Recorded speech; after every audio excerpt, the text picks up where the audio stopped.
Assalamualaikum warahmatullahi wabarakatuh. Saya Nur Yusuf Kavianto dengan NIM 2321 80071.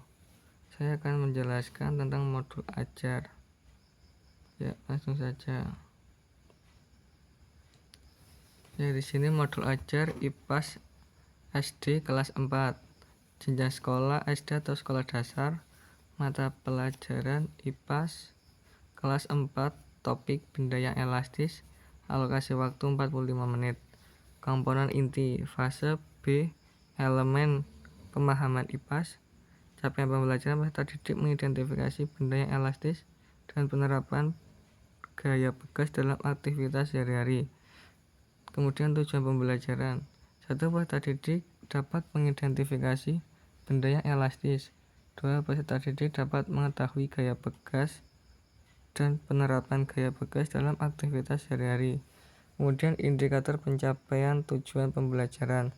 1. Menjelaskan benda yang elastis, maksudnya C2. Kemudian menganalisis penerapan gaya bekas dalam aktivitas sehari-hari, C4. Kemudian kompetensi awal. 1. Mengidentifikasi benda elastis. 2. Penerapan gaya bekas dalam aktivitas sehari-hari.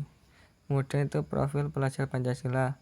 1. Bernalar kritis. 2. Mandiri. 3. Kreatif.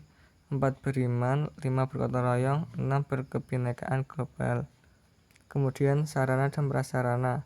1. Komputer atau laptop. Kemudian proyektor, jaringan internet. Kemudian benda di lingkungan sekitar, karet, gelang, lembar kerja peserta didik, video materi benda elastis dari YouTube. Kemudian target peserta didik. 1. Peserta didik reguler atau tipikal. Umum, tidak ada kesulitan dalam mencerna dan memahami materi ajar. 2. Peserta didik dengan pencapaian tinggi. Mencerna dan memahami dengan cepat, mampu mencapai keterampilan berpikir arah tinggi, dan memiliki keterampilan memimpin. Kemudian itu model pembelajaran. Dengan model pembelajaran scramble. Kemudian komponen inti. Pengertian benda yang elastis dan gaya bekas. Kemudian pemahaman bermakna. Dengan memahami materi ini, peserta didik dapat mengetahui pengertian gaya bekas dan penerapan gaya bekas. Kemudian pertanyaan pemantik. Apa pengaruh gaya bekas terhadap benda? Apa manfaat gaya bekas pada kehidupan sehari-hari? Urutan kegiatan pembelajaran. Kegiatan awal. Guru mengucapkan salam. Peserta didik berdoa bersama sebelum memulai pelajaran. Peserta didik mendengarkan absensi yang dilakukan guru. Peserta didik menyanyikan lagu nasional dan lagu profil Pancasila. Kemudian guru melakukan apresiasi. Guru menyampaikan tujuan pembelajaran. Kemudian kegiatan inti. Peserta stimulasi. Peserta didik diminta oleh guru untuk membuat kelompok kecil. Tiap kelompok diberi bahan ajar dan LKPD oleh guru. Peserta didik menyimak penjelasan guru tentang cara mengerjakan LKPD. Peserta didik diminta oleh guru untuk membaca teks yang ditampilkan di PowerPoint. Peserta didik diminta guru untuk mengamati gambar yang ditampilkan di PowerPoint. Kemudian guru membagikan LKPD. Peserta didik diberi LKPD oleh guru. Peserta didik mengidentifikasi masalah yang ada di LKPD. Kemudian mengerjakan LKPD. Peserta didik secara dengan berkelompok melakukan diskusi. Guna mengerjakan LKPD menentukan yang pas antara pertanyaan dan jawaban karena menggunakan model pembelajaran scramble. Kemudian yang kedua, melalui kegiatan diskusi peserta mulai mencocokkan mana yang paling pas antara jawaban dan soal. Kemudian pembuktian. Peserta didik mempresentasikan hasil diskusi kelompok di depan kelas dan kelompok lain menanggapi. Guru memberikan tanggapan terhadap presentasi peserta didik. Kemudian peserta didik mengamati bahan ajar yang ditayangkan melalui PowerPoint. Kemudian peserta didik mengamati materi yang dijelaskan oleh guru tentang gaya bekas. Kesimpulan, peserta didik bersama guru menyimpulkan kegiatan yang dilakukan.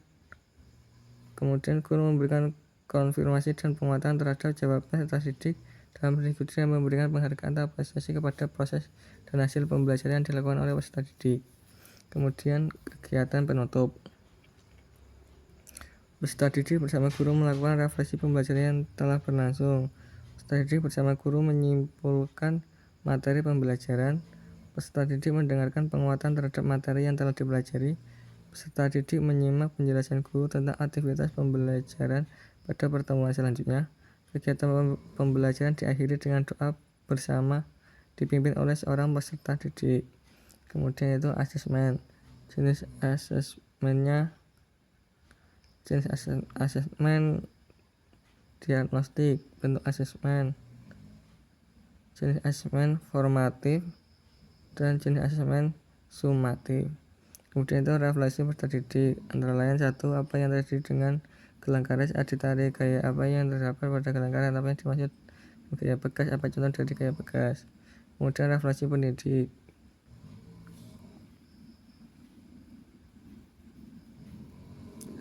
yaitu yang berisi tentang guru menanyakan tentang pelajarannya hari ini.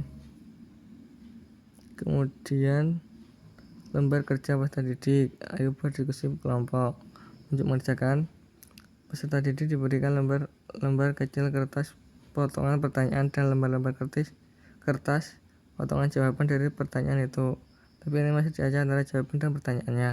Kemudian peserta didik diminta mencocokkan antara pertanyaan dan jawaban yang paling tepat. Kemudian ditempelkan di selembar kertas kosong yang sudah diberikan oleh guru. Kemudian tempelkan pertanyaannya di sebelah kiri kertas, kemudian jawabannya ditempelkan di sampingnya pertanyaan, seperti pada gambar di bawah ini. Kemudian pengayaan dan remedial. Pengayaan diberikan kepada peserta didik yang telah menguasai materi pelajaran untuk mempersiapkan materi selanjutnya. Sementara remedial diberikan kepada peserta didik yang belum menguasai materi dengan memberikan pendampingan dan tugas mandiri di rumah dengan bimbingan orang tua dan dipantau guru. Kemudian alat dan bahan, laptop, proyektor, PowerPoint, video pembelajaran, Android, alat tulis, LKPD. Kemudian ada bahan bacaan pendidik. Kemudian ada bahan bacaan pendidik yang ada pada tersebut. Kemudian glosarium. Benda elastis adalah benda yang bisa mempertahankan bentuknya ke bentuk aslinya setelah diberi gaya. Kemudian gaya adalah sebuah interaksi yang bila bekerja sendiri akan menyebabkan suatu perubahan keadaan gerak benda. Gaya bekas adalah gaya yang lahir dari elastisitas suatu benda. Kemudian yang terakhir yaitu daftar pustaka. Ya mungkin cukup itu penjelasannya. Wassalamualaikum warahmatullahi wabarakatuh.